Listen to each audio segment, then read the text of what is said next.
Então, a filmadora parou, a gente vai continuar agora no dia 3 de outubro, aula de embriologia geral, transporte de gametas e fecundação, para a turma 23A da nutrição, certo? Bem, então eu estava contando para vocês que o próximo percalço, o próximo obstáculo a ser superado é um muco cervical. Esse muco cervical, ele serve para tampar a entrada do cérvix do útero, aquela entrada do útero. E ele vai deixar a parte lá de dentro fechada, não é? Então, esse muco cervical, ele vai proteger o interior do útero contra micro-organismos. Mas, como efeito colateral, também impede a entrada de espermatozoides. Bem, só que esse muco, ele não fica sempre ali. Ele vai ter alterações. Então, vamos pensar no ciclo feminino. Na fase de menstruação, a fase menstrual, que é do dia 1 ao dia 5, não tem muco. Por quê? Porque a menstruação lava aquele muco, tira ele fora. Depois, vem a fase proliferativa. O muco começa a ser feito. Mas, quando ele vai ser feito na fase proliferativa, ele está com pouca água. Então, ele fica mais pegajoso, mais espesso.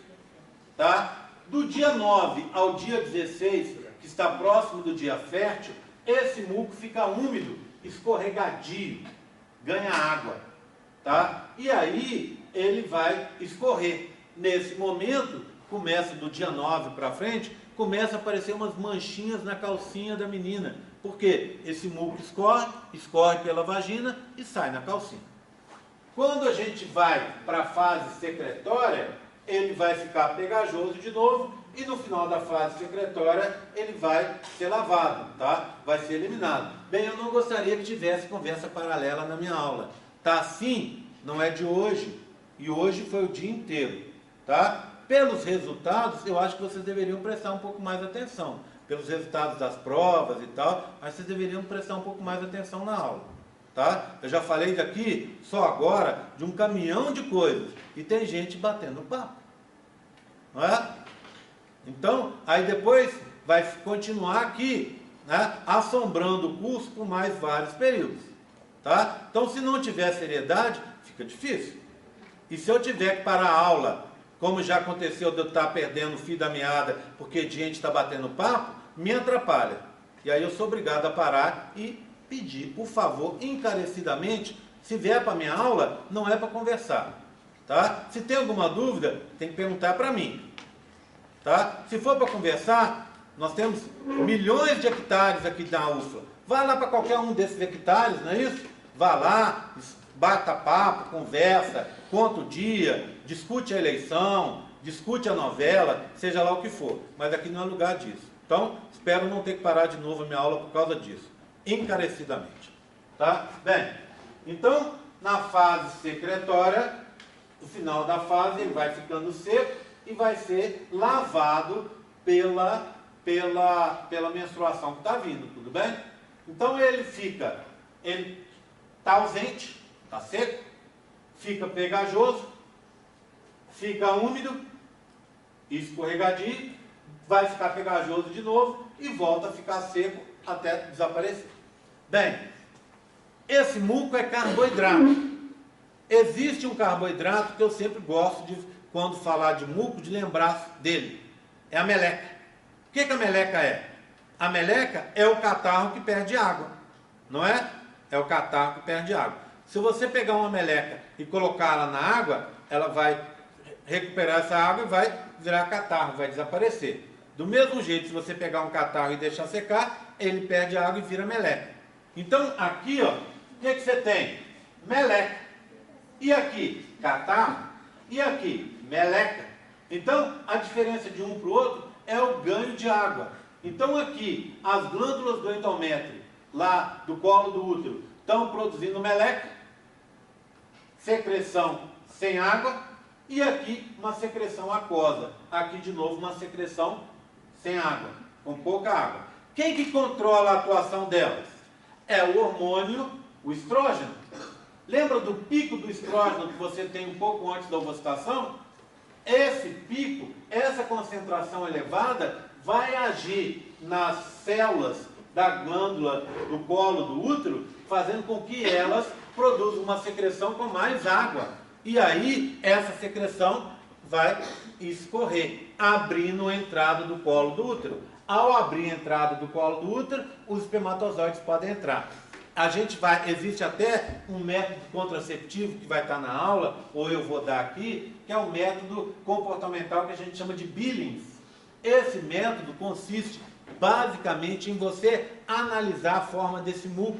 Então, para isso, o que você faz? Você retira uma amostra desse muco, enfiando o dedinho, por exemplo, na sua vagina, retira uma amostra. Se ele tiver na forma de meleca, durinho, você vai abrir, coloca entre dois dedos, quando você abre, arrebenta.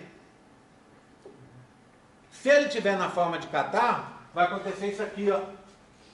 Você vai conseguir fazer um filamento.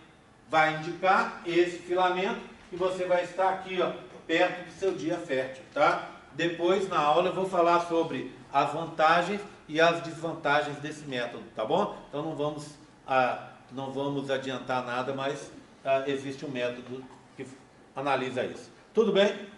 Então, aí nós entramos, o filminho continua. Você chegou no fundo da vagina, combateu a acidez, atravessou o muco cervical e entrou para dentro do útero. O que acontece dentro do útero? É um slide que eu não tenho aqui, mas que é importante enfatizar, que ali está cheio de células de defesa, tá? Essas células de defesa são principalmente neutrófilos. Esses neutrófilos, eles vão atacar corpos estranhos que chegam lá, inclusive os próprios espermatozoides. Vão atacar e vão destruir esses espermatozoides. Por isso que a gente tem essa perda elevada também. Outra coisa que contribui para essa perda é isso aqui que vocês estão vendo. Esse aqui realmente está torto, hein? Esse aqui eu consigo ver que está bem torto. Olha. Por que eles atacam os espermatozoides? Para defesa. Gente, só fica torto. Eu não consigo acertar. Ó, pode ficar torto assim, tá? O pessoal da esquerda, né? E para quem é da direita, pode ficar torto assim, ó. Hoje em dia a gente está assim na política, né? Ou é assim, ó, ou é assim, ó. Tá? Tudo bem?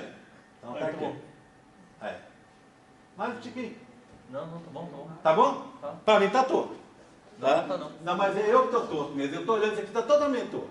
Tudo bem? Mas tudo bem. Então, aqui, uma outra coisa que contribui para esse problema que os espermatozoides enfrentam é a complexidade do interior do útero. Toda vez que a gente pensa no útero, a gente pensa logo naquele modelo do Gerry, com o interior do útero vazio e da tuba vazia. Mas não é assim. Por quê? Porque o útero e a tuba são cheios de reentrâncias, ou seja, lembra aquele endométrio, extrato funcional do endométrio? Olha como ele é cheio, ele é produzido em reentrâncias, tá vendo? Então olha aqui, ó. Essa é uma tuba, região da ampola. É aqui que acontece a fecundação. Tá vendo? Essa é a tuba inteira, ó, que foi cortada. Faltou só um pedacinho aqui que arrebentou, tá vendo? Ó? Se você pega essa ampola e amplia, olha aqui, ó. Olha como ela é cheia de reentrâncias. Tá? Eu tenho uma coisa muito importante para mostrar para vocês. Depois de muitos anos, finalmente parei e consegui colocar, fiz isso ontem, um folículo ovocitado na minha imagem. Olha ele aqui, ó. Tá vendo as reentrâncias? Cadê o folículo ovocitado? Olha ele aqui. Tá vendo? Ele é grande em comparação com uma célula, mas em comparação com a estrutura, ele é pequeno. Então isso aqui, ó, é esse pedaço aqui da estrutura, tá vendo? É um pedaço pequeno. Olha ele lá dentro, ó. Tá? Então ele fica meio que perdido ali. Ele está aqui, mas ele podia estar aqui, ele podia estar aqui, ele podia estar aqui sem nenhum problema, concorda? Preso nesse labirinto aqui, nessas reentrâncias. Tá? Aqui, se você pegar agora esse pedacinho e aumentar, você tem o quê? Aquela parte de cima do extrato funcional. O epitélio do endométrio, que é um epitélio simples, prismático, com cílios, ó, olha aqui. Tá? E aqui seria o conjuntivo. do extrato funcional desse endométrio. Tá vendo? Então começa grande aqui, um pedacinho está aqui, o nosso folículo ovocitado está aqui, e aqui a gente tem a parte mais, um detalhe, uma superfície aqui. Bem, repara numa coisa. Eu também aproveitei e coloquei uns espermatozoides. Olha o espermatozoide. Olha a diferença de tamanho. Aqui está o núcleo. Ó. Olha o espermatozoide. Olha a comparação dele com o folículo ovocitado. Está vendo? É uma outra ordem de grandeza. Então, esses espermatozoides, que estariam, vamos dizer, eu estou vendo só um pedacinho aqui, ó. Eles vão ter uma extrema dificuldade para passar por todo esse labirinto. Lembra que é um labirinto tridimensional, estou fazendo um corte. Então eles teriam uma extrema dificuldade para encontrar o folículo que foi liberado ali. Tá? Então a tarefa em si é extremamente difícil. Tua pergunta? A fecundação se dá na ampola, certo? Na ampola. Como que se dá essa transferência para o útero de novo? Porque não vai ficar lá. Tá, aí, ó, eu estou indo para lá. Depois a volta é a semana que vem, tá? O retorno para cá. Mas eu já vou dar um spoiler desse processo daqui a pouquinho, tá? Aguarda só um pouco. Bem, aqui também eu tenho uma outra coisa, tá vendo? E aí é um pouco do spoiler que ele tá pedindo. Essa é a junção útero-tubária, aquela região da tuba que entra para dentro do útero, não é? Tá aqui, ó. Olha que interessante. Ela é praticamente fechada. E essa região, ela responde aos níveis de progesterona. Então, quando tem níveis baixos de progesterona, ela fica praticamente fechada. Só com espacinho para entrar os espermatozoides. Mas, essa estrutura, o folículo ovocitado não consegue passar.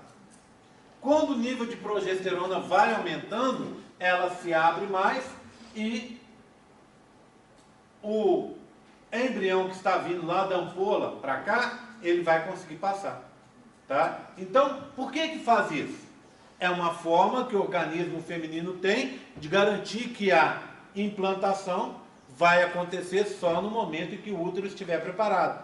Lembra da progesterona? Progesterona não faz a preparação do útero para a gravidez e a progesterona não vem do corpo lúteo. Então, começa com um nível menor de progesterona e vai aumentando. À medida que essa progesterona vai aumentando, o útero vai ficando preparado. E à medida que a progesterona quando essa progesterona alcançar um certo nível, a junção útero-tubária se abre e o embrião que está vindo lá da ampola consegue atravessar e cair dentro do útero, para conseguir depois se implantar, que é a etapa que vem a seguir. Tudo bem? Tranquilo?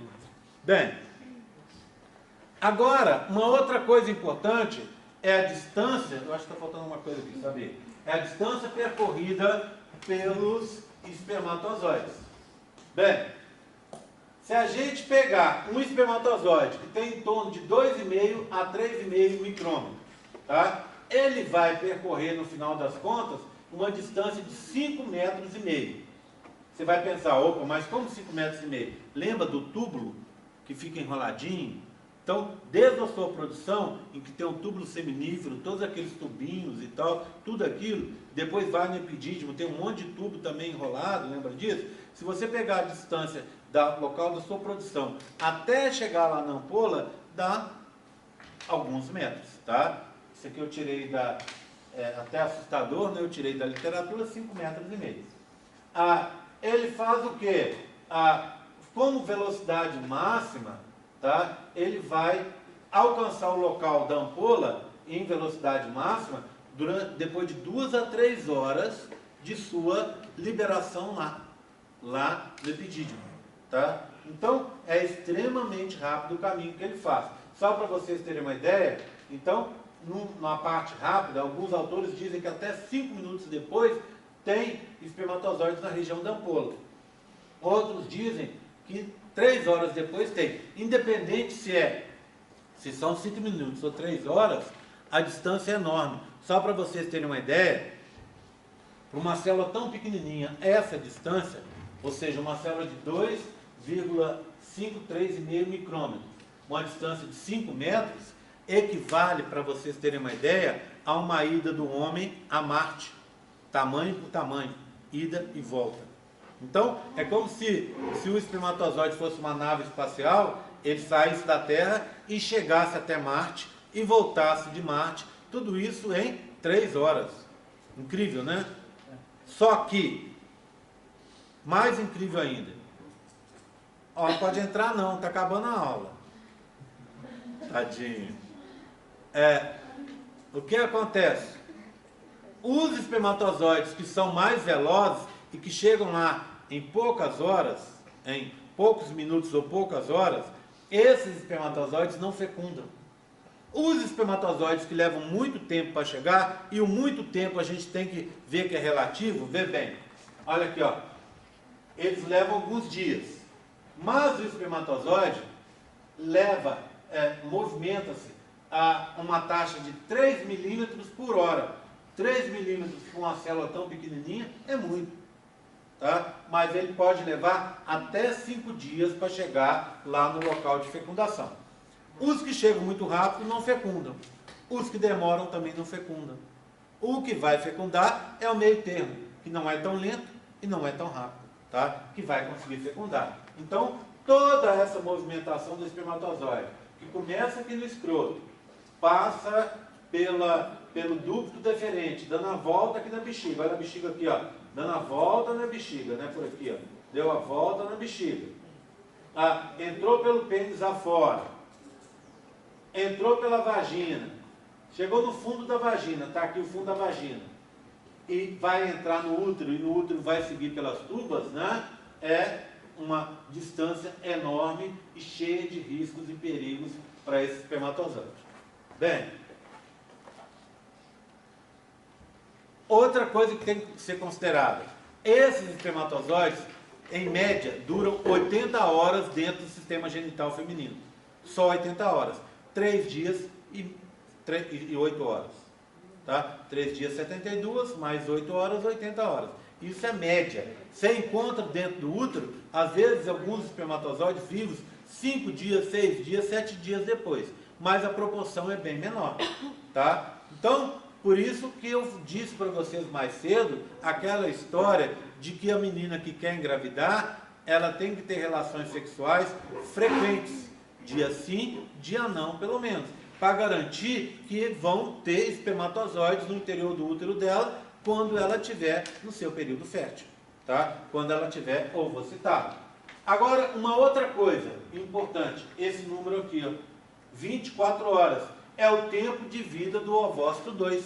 Então, se você estiver ovocitando agora, você não, tá? Mas se você estiver ovocitando agora às 9 horas da manhã, você vai ter, o seu ovócito vai estar livre, vai estar vivo, até amanhã às 9 horas da manhã. 24 horas, portanto. Então, é essa janela que você tem para ficar grávida. Tá? Se tiver espermatozoides dentro de você, tudo bem. Se não tiver, você, como eles são bem rápidos para chegar lá, você pode ter relação sexual hoje, e aí tem chance de você ficar grávida. Tudo bem? Tranquilo? Entenderam? Bem. Oi. De 24 horas. Não. Depois que você tiver ovocitado. Tá? Se você está ovocitando agora, o seu ovócito 2 dura 24 horas. Tá? E se tiver espermatozoides que vivem 3 dias dentro do seu útero, se você teve relação sexual ontem, está ovocitando agora, beleza. Anteontem, ou há 3 dias atrás, no sábado, não, hoje é quarta, terça, domingo. Se você teve relação sexual domingo, os espermatozoides estão vivos. Se você teve segunda, estão vivos. Tá? Se você teve ontem, estão vivos. Certo? E aí vão encontrar o seu ovócito que você liberou. Certo? Tudo bem? Tranquilo? Tá? A gente depois vai falar sobre isso. Métodos de planejamento, por exemplo, o método da tabelinha. Oi. Mas na verdade é só 24 horas que ele... Só 24 horas. Aí no caso pode ter espermatozoide que já estava ali, né, esperando. Esperando ali, só esperando o momento certo para não dar problema, né? Existe um método que a gente vai falar, que é o método da tabelinha. Que ele funciona, em teoria, maravilhosamente bem.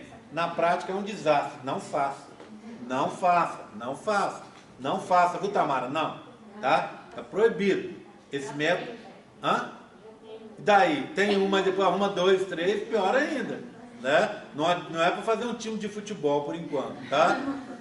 Nem de futebol de salão. Então, o que acontece? E criança é engraçado, né? Ontem eu gosto muito de tirar sarro com a minha menina, praticamente não falo coisa séria com ela, só tirando sarro. Eu vou buscar ela todo dia, é o dia que eu derramo, na hora que eu vou buscar ela no colégio, eu derramo um caminhão de asneira nela, né? Então, estou vindo com ela ontem, ela assim, ô Gé, amanhã nós vamos jogar futsal lá na escola. Eu falei assim, futsal? Que coisa estranha, é futebol no sal?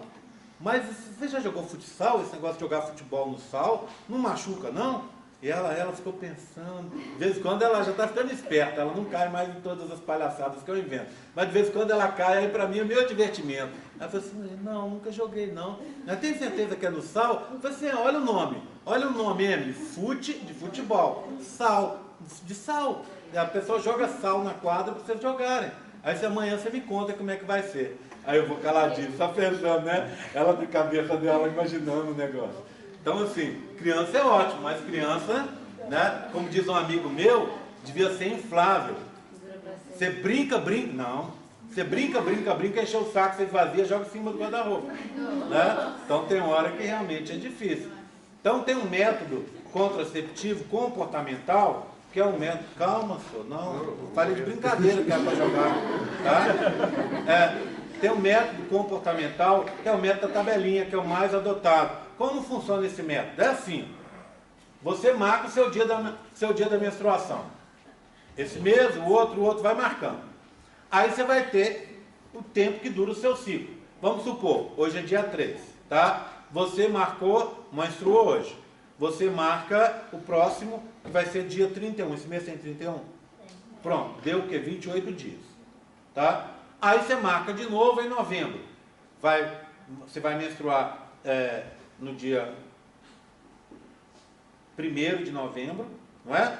Dá 3 com 28, dá dia 31. Aí você vai menstruar do dia 31 para o dia 1º, menstruou. Aí você conta de novo, deu 28 dias. Você vai fazendo isso, daqui a pouco você vai ter certeza que... Você vai ter certeza não, você vai ter uma indicação que seu ciclo é de 28 dias.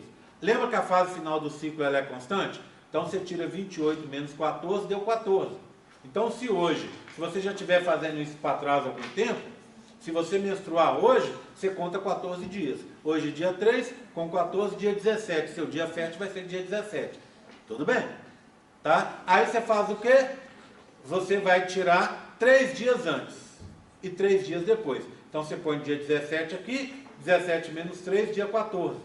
17 mais 3, dia 20. Entre o dia 14 e o dia 20, relação sexual só protegida, com camisinha ou de preferência sem relação sexual. Tá? Qual que é a ideia? Que você não vai ter espermatozoides no interior do seu corpo quando você estiver ovocitando. Tá? Existe variação desse método que dá uma segurança maior até, que ao invés de você... Lembra que os espermatozoides duram vários dias? Então, ao invés de você ter o dia aqui e pôr 3 dias antes e 3 dias depois, você põe 4 dias antes, aí daria, 5 dias antes, daria 6 aqui, tá vendo? E 4 dias depois, daria um total de 10 dias. Nesses 10 dias, relação sexual protegida ou sem relação sexual. Na teoria, beleza. Na prática, não funciona. Por que não funciona? Porque o seu ciclo muda sem aviso prévio. Então, você está, segundo o seu planejamento, esperando, lembra? Menstruar no dia 1º do próximo mês. Saúde. O que aconteceu? Não vem a menstruação, ou a menstruação vem antes. O que age nisso? O que afeta? O estresse, né? Uma doença qualquer, às vezes uma gripe, alguma infecção, assim, saudade do germe, tudo isso afeta. E o seu ciclo muda. Então, por exemplo, por que eu pensei em dar aula semana que vem? Senão vai alterar o ciclo das meninas todas e de alguns meninos também, né? Então, o que eu preciso fazer?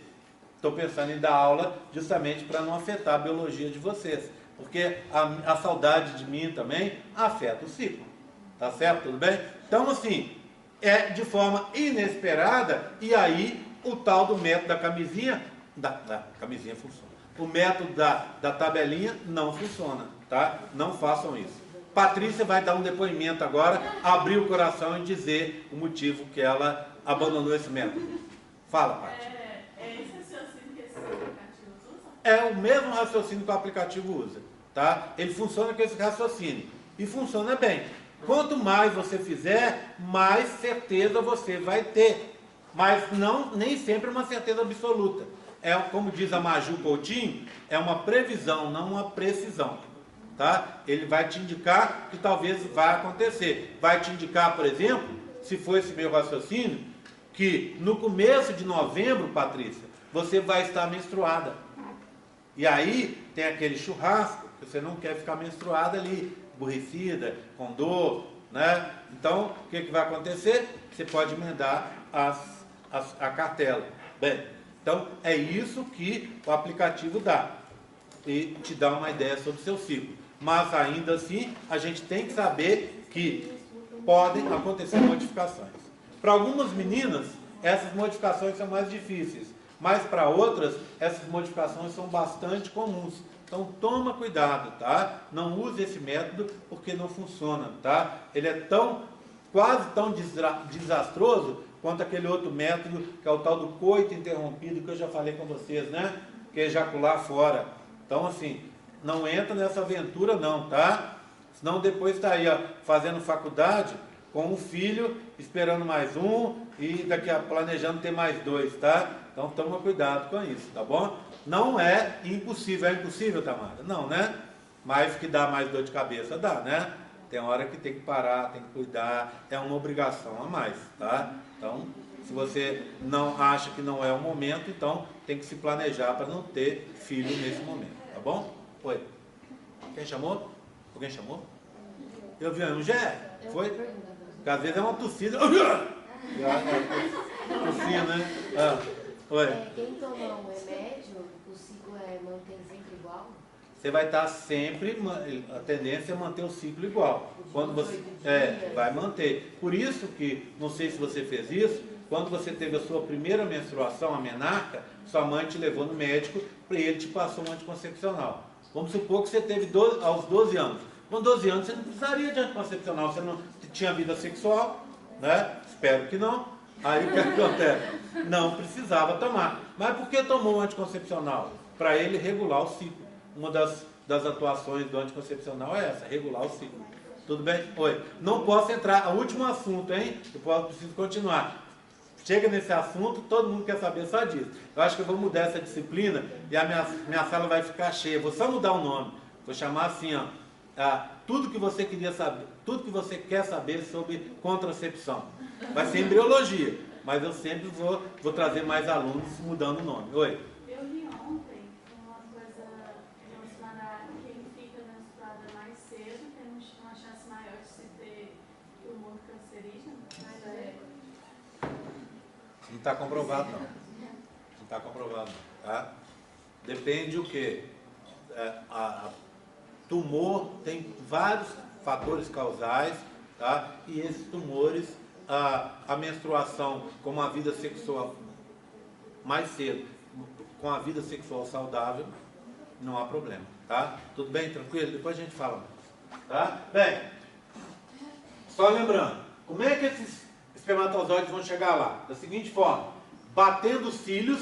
Opa, mas espermatozoide não tinha cílio, não é flagelo? Quem bate o cílio é o epitélio do útero, para mover os espermatozoides. Mas o principal movimento são os movimentos musculares do endométrio. O batimento flagelar da cauda só é importante para o espermatozoide atravessar a corona radiata. Tá vendo? Ele se move tão rápido e nem bate o flagelo. Nem precisaria bater o flagelo. Tá? Essa aqui é só para a gente ver aquela história. Eu tinha um erro lá, lembra? Na hora eu fiquei na dúvida, que ele faz o lento, 3 milímetros por hora. Eu acho que isso aí estava errado, não está certo. Tá? Tudo bem? Bem, outra coisa importante. Muitos dos espermatozoides, às vezes até a maioria, tem anomalias. Aqui são anomalias, podem ser fisiológicas também, mas aqui tem as anomalias mais grosseiras, que são as anomalias morfológicas, tá vendo? Esse é o espermatozoide normal. Esse é cabeçudo, esse tem cabeça pequena, esse tem duas cabeças, duas caudas, uma cabeça deformada, uma peça intermediária, um compartimento intermediário deformado. Esses espermatozoides daqui para cá, eles não fecundam. Por quê? Porque ele vai ter dificuldade para se deslocar no interior do útero. Então, olha que bacana. O cara pode ter 90% dos espermatozoides deformados assim. Se ele tiver, daqueles 250 milhões que ele liberou numa ejaculação média, ele tiver 25 milhões de espermatozoides saudáveis, ele é tão fértil quanto uma pessoa que não tem nenhum problema assim, ou que tem um nível bem menor de problemas. Aquele exame que os meninos fazem de vez em quando, que é o espermograma, ele serve para quantificar isso, para quantificar as deformidades dos espermatozoides, tá? E serve para quantificar quantos espermatozoides estão com o movimento certo, que eu vou contar daqui a pouco. Fala. Aquele da direita para a esquerda, o segundo, que seria uma cabeça enrugada? Ela está enrugada, tá vendo? Está deformada aqui, ó. Tá. Né? Ok? Tudo bem? Tranquilo? Vamos seguir mais um pouco. Bem, então o resumo da história até agora é o seguinte. A distância é muito longa, concorda? Já falei até comparando com a viagem a Marte. O tempo é restrito, ele só vive 80 horas. O ambiente é inóspito, a acidez elevada na vagina e do útero, que as secreções da próstata vão combater, não é? Cheio de células fagocitárias, o grande número combate isso. O ambiente é complexo, as reentrâncias. A gente vai ver daqui a pouco como a gente consegue combater escapar dessas reentrâncias. E tem a barreira mucocervical, que eu já contei para vocês como ela se altera. Vou falar sobre a orientação para o espermatozoide chegar lá, os sinais químicos que levam o espermatozoide a chegar no local certo. E a presença de muitos competidores. Essa presença de muitos competidores, ela é uma desvantagem para um espermatozoide, mas para o conjunto ela é vantajosa. Como assim? Se eu pegar um espermatozoide e falar com vocês, qual a chance desse espermatozoide fecundar? É 1 em 250 milhões. Só para vocês terem uma ideia, de termos de comparação, a chance de você ganhar na Mega Sena é 1 em 50 milhões. Ou seja, você tem 5 vezes mais chance de ganhar na Mega Sena, vocês conhecem alguém que ganhou?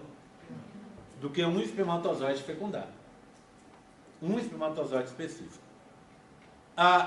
Ganhar na Mega Sena é uma chance 50 vezes menor do que você ser fulminado por um raio, para você ter uma ideia. Hoje você está nublado, tá? Tem até mais chance. Então, imagina, você sai daqui, ó, e é fulminado por um raio ali fora, cai na sua cabeça e te frita, te mata na hora. Sabe qual é essa chance? Não posso falar muito, porque outro dia eu falei isso e o menino caiu o raio mesmo na cabeça dele, tá? Então, o que acontece? A chance é de 1 em 1 milhão. Então a chance de um raio cair na sua cabeça é de 1 em 1 milhão. Tá? Vocês conhecem gente que foi fulminado por um raio? Difícil, mas provavelmente na cidade de vocês, sempre tem alguém que conta um caso e tal. Não era um conhecido, mas morreu ali na cidade. O que acontece? Ou na cidade vizinha e tal, porque é uma chance em 1 milhão. Se você vê que a chance de ganhar na Mega Sena é 1 em 50 milhões, então é 50 vezes menor, concorda? Então, 1 em 1 milhão para você ser fulminado por um raio hoje ainda. Tá? Para você, menina, que tem aí 20 e poucos anos, a chance de ter um filho com síndrome de Down é uma chance de 1 em 1000. Olha a diferença, 1 em 1000. Ou seja, você tem 1000 vezes mais chance de ter um filho com síndrome de Down, com a idade de você hoje, do que ser fulminada por um raio. Agora, se você deixar para ter filho ou filha com 40 anos, a chance sabe quanto é? 1 em 20. Ou seja, é uma chance 50 vezes maior do que você ter um filho com síndrome de Down hoje. Tá vendo? Só estou colocando isso para vocês terem uma ideia o quanto que é difícil para um espermatozoide específico fecundar. Mas a fecundação é uma chance de 10% por ciclo. Apesar de todos esses problemas. Por quê? Porque você tem muitos, tem mais. Muitos espermatozoides. Tá bom? E aí, alguém vai conseguir. Então, esse número de competidores é ruim para o espermatozoide. Mas, por conjunto, ele é muito bom, tá? Vai fazer com que você consiga superar a maioria desses problemas. Porque muitos morrem, milhares, milhões morrem, mas sempre tem um que vai conseguir chegar lá. Tudo bem? Tranquilo? Então, agora, eu queria, nesses próximos minutos que eu tenho aqui, falar sobre fertilização propriamente dita. Quando a gente vai falando de fertilização, eu tenho aqui um slide, que eu nem gosto muito de slides assim, cheios de texto, tá? Vocês veem que eu não uso, mas isso aqui é só para a gente ter uma ideia. Então, a fertilização vai começar antes, com a maturação dos espermatozoides lá no epidídimo. Já falei sobre isso, né? Eles vão ficar 3 meses no epidídimo para conseguirem fecundar. Depois, dentro do útero, esses espermatozoides vão sofrer 2 processos que eu vou explicar nos próximos slides: capacitação e hiperativação. Aí ele alcança a corona radiata, alcança o folículo ovocitário. Ele tem que atravessar a corona radiata, ligar com a zona pelúcida, atravessar a zona pelúcida através do que a gente chama reação acrossômica, liberar o conteúdo do acrossômico, vai fazer um buraco na zona pelúcida. Aí vão vir os bloqueios da polispermia, que provavelmente não é assunto para hoje. Eu acho que eu não consigo chegar aí. Se eu conseguir, eu explico daqui a pouco. Pode ser? Vamos começar? Vamos recomeçar então agora? Aí. Capacitação. Um espermatozoide capacitado é um espermatozoide pronto para fecundar. Apto para fecundar. Tá? Essa capacitação é um processo bioquímico que acontece no útero. É um processo faltou o negócio daqui, apagou. É um processo extremamente complicado, tá? Mas, o que estava faltando aqui é o seguinte: é um processo extremamente complicado que acontece na membrana plasmática do espermatozoide e que envolve colesterol. Então, o que eu preciso que você entenda de capacitação? São dezenas de reações químicas, tá?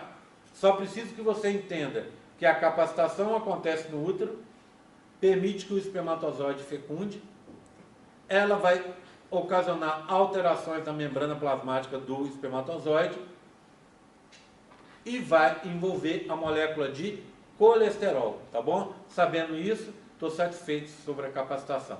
Então está faltando uma figura aqui, ó, que eu vou mostrar para vocês. Espera aí, deixa eu tirar essa apresentação e pegar uma outra aqui, ó, que aí a gente vê essa figura e eu não fico devendo nada. Deixa eu pegar ela aqui.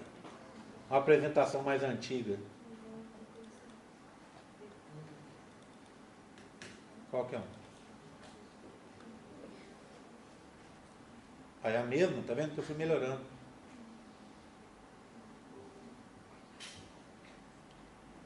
Esse é o slide, tá? Tá vendo? A parte de baixo dele perdeu. Tá aqui, ó. Então, olha, o que acontece? No epidídimo acontece a maturação. Dentro do útero vai acontecer a capacitação. Alterações na membrana plasmática do espermatozoide. Essas alterações, aqui está um pedacinho da membrana plasmática, essas alterações envolvem a molécula de colesterol e vão permitir com que o espermatozoide consiga fecundar. Tá bom? Ok? Deixa eu já catar isso aqui, ó, e já vou jogar naquela apresentação de lá. Ctrl C. Será que eu fiz certo? Acho que sim. Cadê a outra? Essa. Ela aqui, tá aqui, tá vendo? Olha lá. Tá vendo que ela tá aqui? Ctrl V. Agora ela está aqui com certeza, tá? Certinho, beleza? Tá? Posso seguir? Agora, eu disse que eram 2 processos que aconteciam no útero. O outro é a tal da hiperativação. Acontece no útero e vai fazer com que os espermatozoides consigam escapar das reentrâncias. Lembra que eu falei do espermograma? Como é que funciona o tal do exame do espermograma?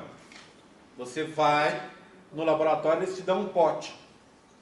Você passa 6 dias sem se masturbar e sem ter relação sexual. Para quê? Para que você aumente a quantidade de esperma que você vai produzir. Aí você vai, se masturba e retira esse sêmen, põe na vasilhinha e leva para lá.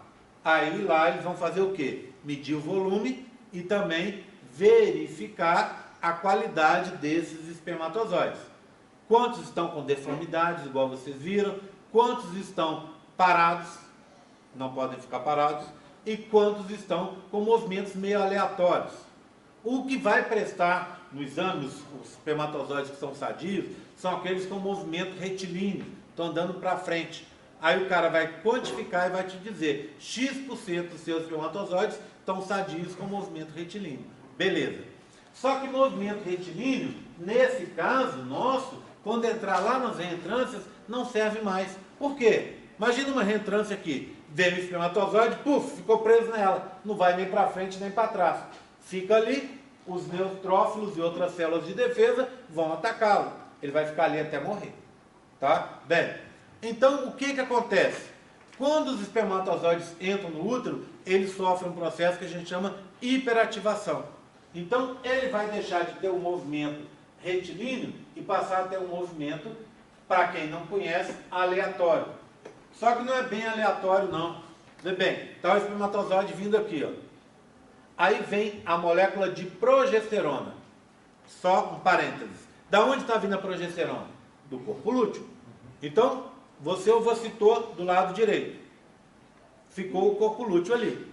O corpo lúteo faz o quê? Produz progesterona. E o seu ovócito, o seu folículo ovocitado, vai entrar na tuba do lado direito. Então, do lado direito, você tem mais progesterona. Essa progesterona faz o quê? Se liga ao espermatozoide. Então, imagina, ela entrou aqui, ó, ela bateu aqui. O espermatozoide vai abrir uns canais. Esse canal é o canal que a gente chama de cat-sper, tá? Não é canal de esperma de gato, não, tá? É canal de cat-sper, tá vendo? Canais de cátion no espermatozoide, tá? Bem, que cátion é esse? Só lembrando, cátion é um íon positivo. Que cátion é esse? É o cálcio. Então, vê bem, vou lembrar a história. Está o espermatozoide lá. Aí, o que acontece? Vem a progesterona e se liga. Aí vem e abre o canal de cat-sper. Entra cálcio. Quando entra cálcio, o que o espermatozoide faz? Gira em direção ao local que abriu o canal. Abriu aqui, bateu aqui agora, a progesterona bateu aqui, abriu aqui. Ele gira para cá. Abriu, bateu aqui embaixo. Ele gira para baixo. Então, o que ele está fazendo? Movimentos que aparentemente são meio aleatórios, mas que não são. Ele está se movimentando. Então, imagina, o espermatozoide está preso lá na reentrância. Vem uma molécula de progesterona, bate nele. Ele vira e sai da reentrância. E ele vai fazendo para lá e para cá, ali dentro daquelas reentrâncias, até finalmente encontrar o ovócito 2 e fecundar. Como se a progesterona fosse uma trilha de migalhas? É como se fosse uma trilha de migalhas para ele, tá? Só que pensa bem, esse sinal, você viu aquele, quando eu falei dos problemas da vida dura dos espermatozoides, naquele slide ali para trás, é um sinal químico pouco evidente.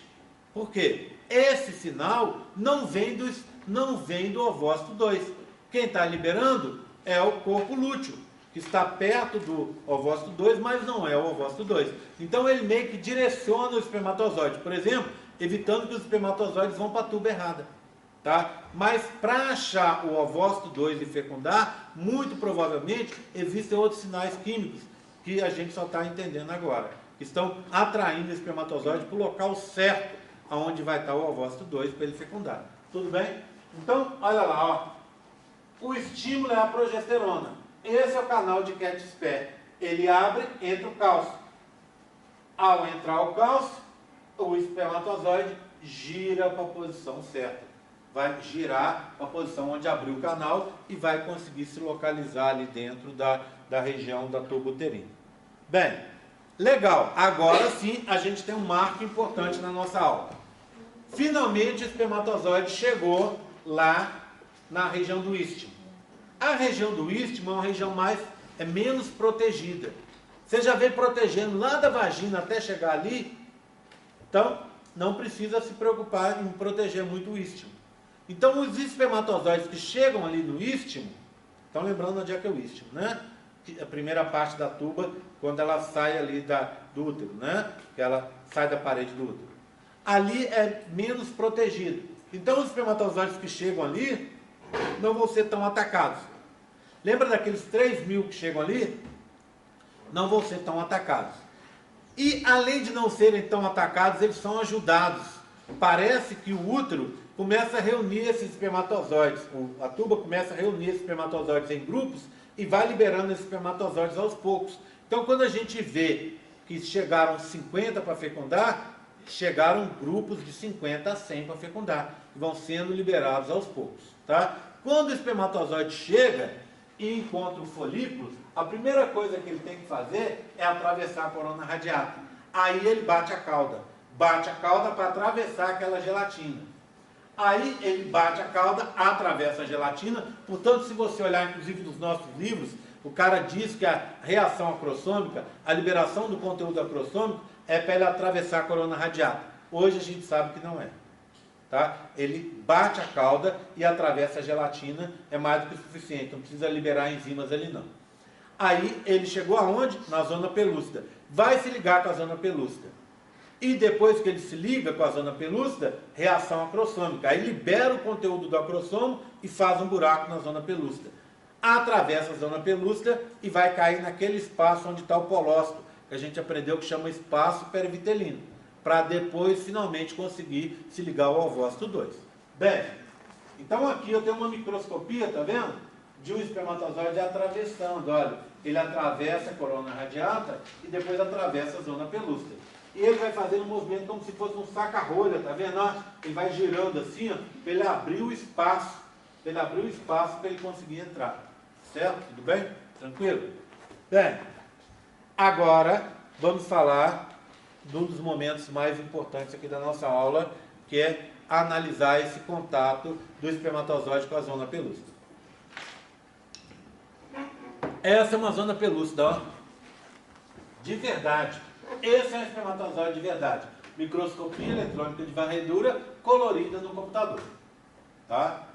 Tá vendo a zona pelúcida como é que ela é? Ela é formada por pequenos filamentos, olha, que são unidos entre si. Ela forma um feltro tridimensional e o espermatozoide vai ter que atravessar esse feltro. Se eu pegar um filamento desse aqui, ó, pegar alguns filamentos aqui, eu vou ver que eles são formados assim, ó. Eles são formados por dois componentes, dímeros que a gente fala, tá? Dímero é toda vez que uma molécula maior tem a repetição de dois componentes, é formada por dois componentes só. Se for trímero, é por três componentes, lembra disso? Se for por um componente só, é monômero, tá? Então, olha aqui, ó, o dímero dessa molécula dessa estrutura filamentosa, ele é formado por ZP2, ZP3, ZP2, ZP3, ZP2, ZP3, e assim sucessivamente. Cada filamento desse é unido ao outro por uma outra molécula, por uma outra glicoproteína, que é a ZP1. Então são glicoproteínas. O que quer dizer que é uma glicoproteína? Ela tem uma parte maior de carboidrato e uma parte menor proteica. Então essas são as glicoproteínas ZP1, ZP2 e ZP3 que vão formar a zona pelúcida. Tá? Então o ZP1 interliga o ZP2 e ZP3.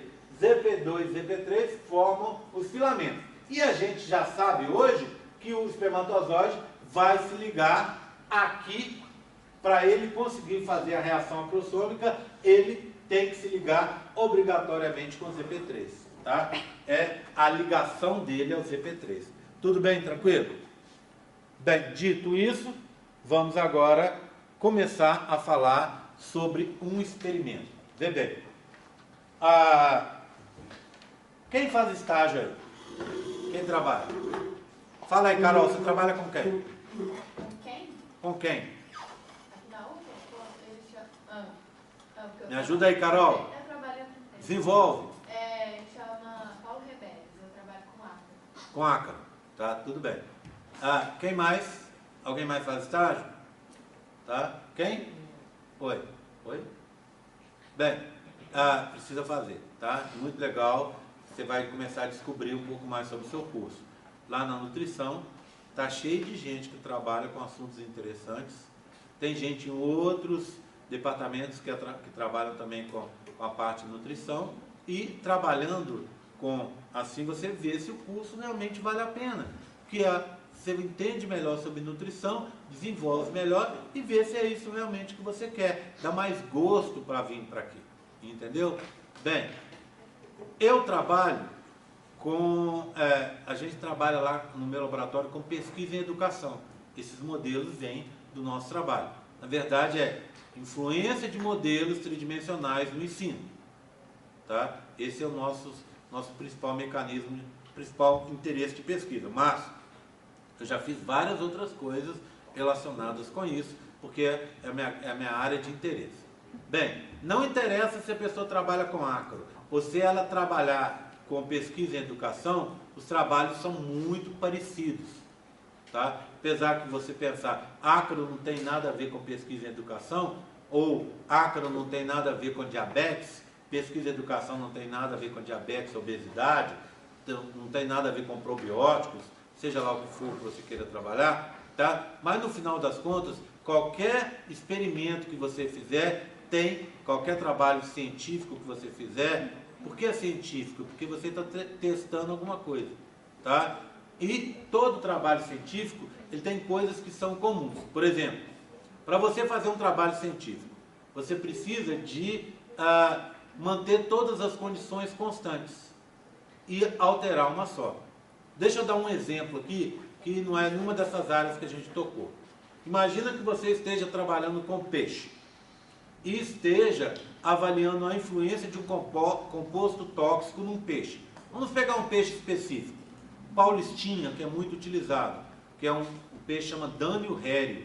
É um peixe brasileiro que é muito utilizado em pesquisas de genética, de toxicologia e tal. Então você está testando a influência de um composto tóxico no paulistinha.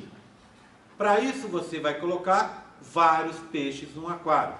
Concorda? Por que você não coloca um peixe só? Porque se você colocasse um peixe só, pode ser que esse peixe responda diferente da população. Se você estiver estudando, por exemplo, a influência de um composto específico, de um probiótico na dieta, você vai fazer o quê? Ter várias pessoas para testar. Você não pode testar numa só. Por quê? Porque essa pessoa ou esse peixe pode responder de forma diferente do que a média da população. Então, todo experimento tem que ter réplicas, tá? Para você ter uma certeza de que aquilo não aconteceu ao acaso. Primeira coisa. Segundo, você mantém todas as condições constantes. Eu quero ver a influência do composto tóxico sobre o paulistinha. O que vai acontecer? Eu tenho que manter o aquário com a mesma quantidade de água, com o mesmo pH, na mesma temperatura, não é? Na mesma luminosidade. Por quê? Porque às vezes a luminosidade afeta, a temperatura afeta. Então eu faço a 20 graus, dá um resultado. Se eu fizer a 30, o composto pode ficar mais tóxico. Então, para padronizar, eu mantenho tudo igual. Vou colocar e vou, em alguns aquários, eu coloco o composto tóxico em concentrações diferentes, para eu ver a diferença, se ele vai ficar cada vez mais tóxico, como é que ele vai agir, né? E outros aquários eu não vou colocar nada. São o que a gente chama controle negativo. Por que negativo? Porque não tem o composto tóxico. Eu vou dar um outro exemplo de controle negativo. Por exemplo, imagina, você está testando um anticoncepcional, na minha área aqui, na nossa área. Esse anticoncepcional causa TPM, tá? Você está com dúvida se esse anticoncepcional aumenta a TPM. Você vai testar ele antes de botar para venda. Como você faz isso? Você vai testar com meninas que não têm uma TPM, concorda? Imagina eu testar um anticoncepcional com a menina que já tem TPM, você vai falar, opa, olha lá, ele causou TPM mesmo, mas ela tem TPM com e sem um anticoncepcional, tá vendo? Então é o controle negativo. Alguns experimentos têm que ter controle negativo, outros têm que ter controle positivo. Um exemplo também na minha área. Você está testando um anticoncepcional que para o ciclo feminino, não é isso que o anticoncepcional faz? Então você tem que ter controle, mas não negativo, controle positivo. O que é o controle positivo? Você vai ter que ter meninas que têm um ciclo e que você, ao colocar o anticoncepcional, ele para o ciclo. Tá vendo? Então, controle, todo experimento tem que ter controle. Independente se é pesquisa em educação, independente se é acro, independente se é diabetes, hipertensão, independente se é probiótico, independente do que for, o que acontece, tem que ter um controle para você verificar que aquilo não aconteceu ao acaso. E é um controle negativo ou positivo. Não tem cabimento, por exemplo, ó, vou testar um antibiótico, vou testar um anticoncepcional que para o ciclo feminino. Eu vou ter meninas que têm um ciclo para ter o controle. Não teria cabimento ter meninas que não têm ciclo, que não estão ovulando. Por quê? Se o anticoncepcional para o ciclo, para que eu vou testar que meninas que já não têm ciclo? Imagina, né? Tudo bem, tranquilo? Tá? Bem, então funciona assim. Todo experimento ele tem que ter réplicas, você tem que manter tudo constante e alterar uma coisa por vez. Pode alterar mais de uma, mas uma por vez. Tá? Você tem que ter controle, que é negativo ou positivo. Tá? E todo experimento tem que ter reprodutividade. Já viram aquela história do material e métodos que você tem que colocar quando você faz um trabalho científico? Quando você coloca material e métodos, você está indicando para toda a sociedade, para todo mundo científico, como você fez. De forma que um cara lá no Japão vai poder repetir seu experimento e pronto, e vai conseguir obter os mesmos resultados, se os seus resultados estiverem corretos. Vai dar suporte ao seu experimento. Por que eu estou falando disso? Porque todo mundo precisa saber disso. E esse assunto é tão importante que muito provavelmente vai estar na sua prova, tá? Então, eu vou montar um experimento aqui que é o seguinte, presta atenção. Você fala assim, mas eu não tenho interesse disso. Espera aí, você está estudando aqui, não está? Toda a informação que chega nos livros que você usa, quer seja de qualquer matéria, veio de experimentos científicos.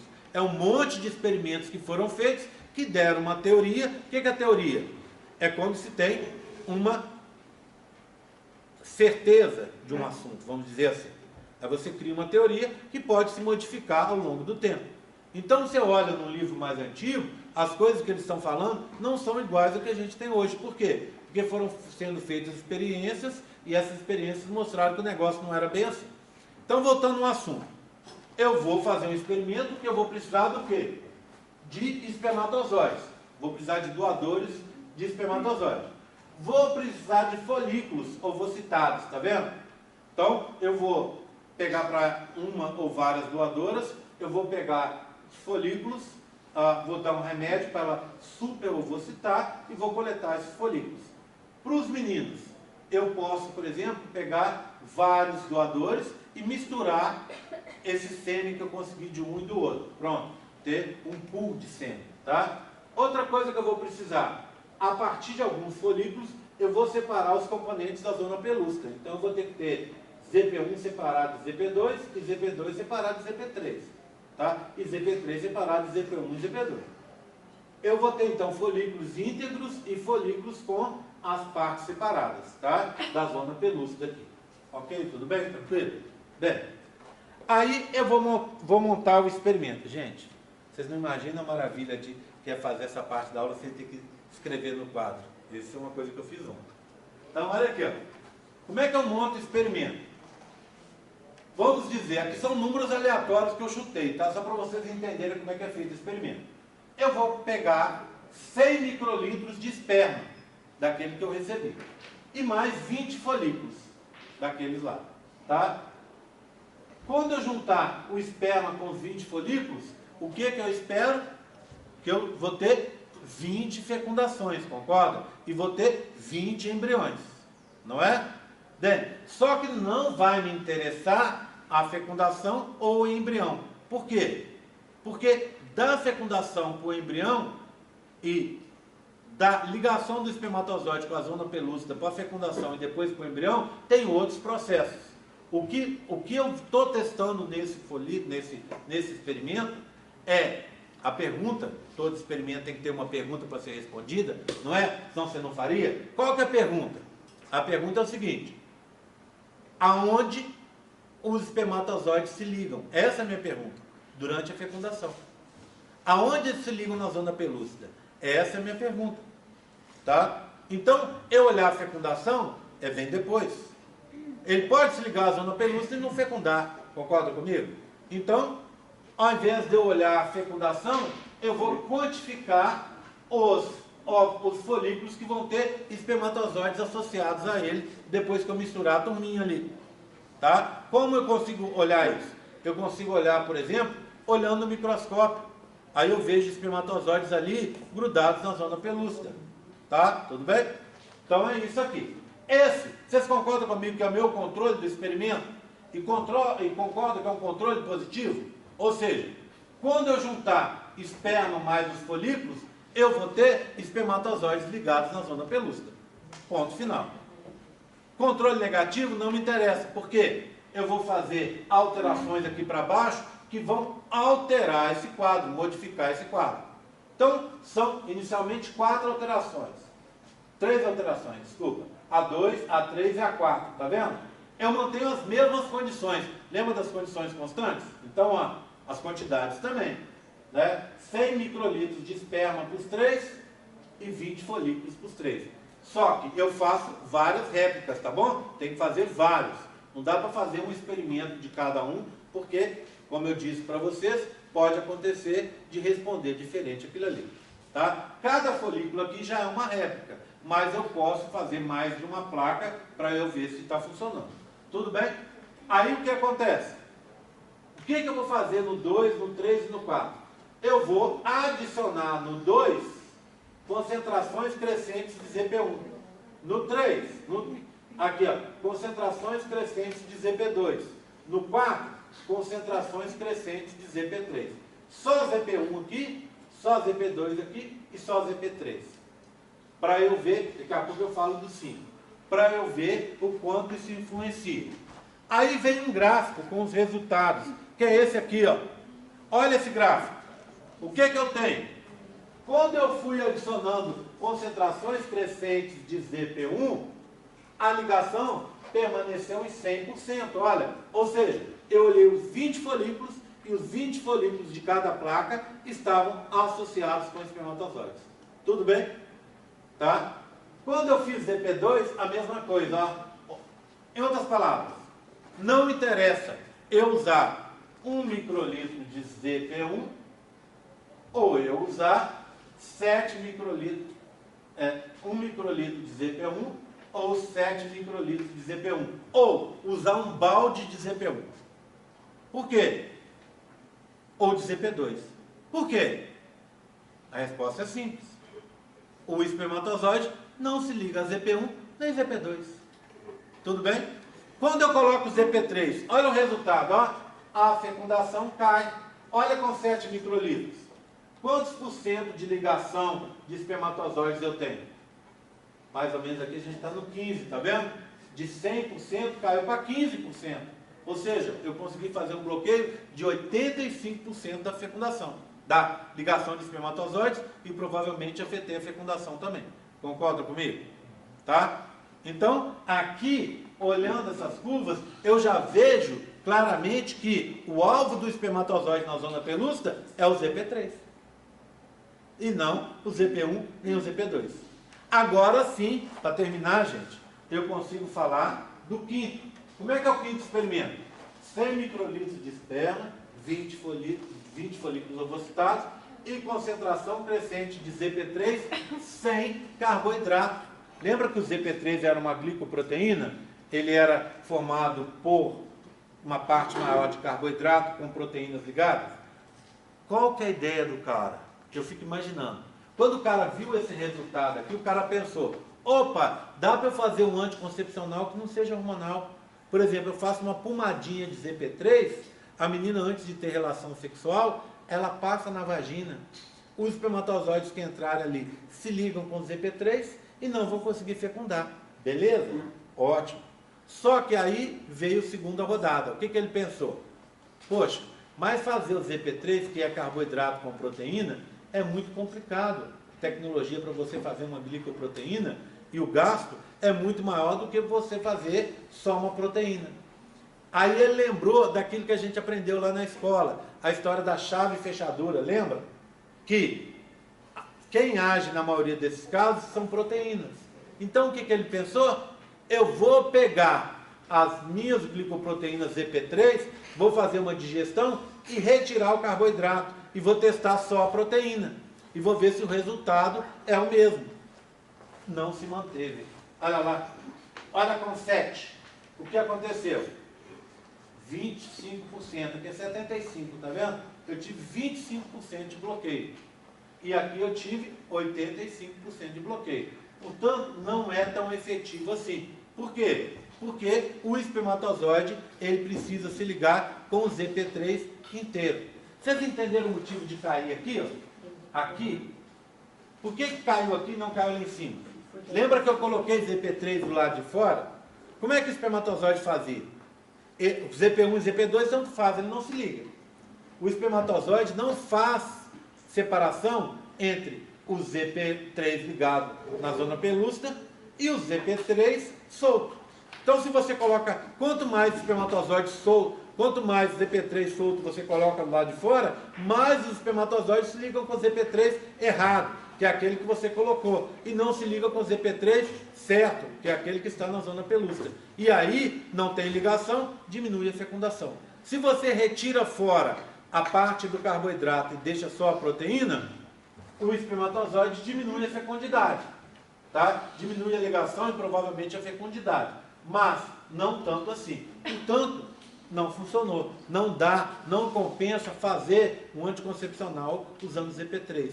É melhor fazer um anticoncepcional hormonal, que é muito mais barato e muito mais efetivo, tá? Bem, esse gráfico, por isso que eu estou insistindo nisso, ele pode e vai estar em várias provas, tá? Porque ele é super importante, ele mostra para você. Aí o que você faz? Você faz um experimento desse e lá no livro o autor coloca o quê? O alvo do espermatozoide na zona pelúcida é o ZP3, ele se liga ao ZP3. Como é que ele chegou a essa conclusão? Assim. Não foi ele, muito provavelmente, que fez, mas ele leu o trabalho científico e usou isso para explicar. Bem, lembra que eu contei, para a gente terminar, lembra que eu contei para vocês que todo experimento tem um controle? Cadê o controle desse experimento? Está no gráfico. Está no zero, não é? Aqui, ó, o zero, ó, olha aqui, ó. O que é o zero? É zero, vamos pegar de ZP1. É zero de ZP2. É zero de ZP3. É zero de ZP3 sem carboidrato. Zero. Se é zero, é o quê? É você pegar e fazer assim, ó. Zero. O que é isso aqui que sobrou? É igual ao de cima. É o controle. Tá? Tudo bem? Então, aqui nesse gráfico, nesse ponto está o controle. Tá? Tudo bem? O Zé, que é um menino esperto, e que já fez essa matéria, né, Zé? Sabe que essa é uma das questões que de vez em quando cai na prova, né? Então, por isso que eu estou insistindo tanto e até passando do horário aqui, abusando de vocês, porque esse assunto é importante e certamente vai estar na prova de vocês. Tem que entender, tá? Foi o final da aula, eu já não estava prestando atenção. Olha o vídeo para você assistir de novo, tá? Não se esqueça. Chamada? Alguma dúvida? Chamada.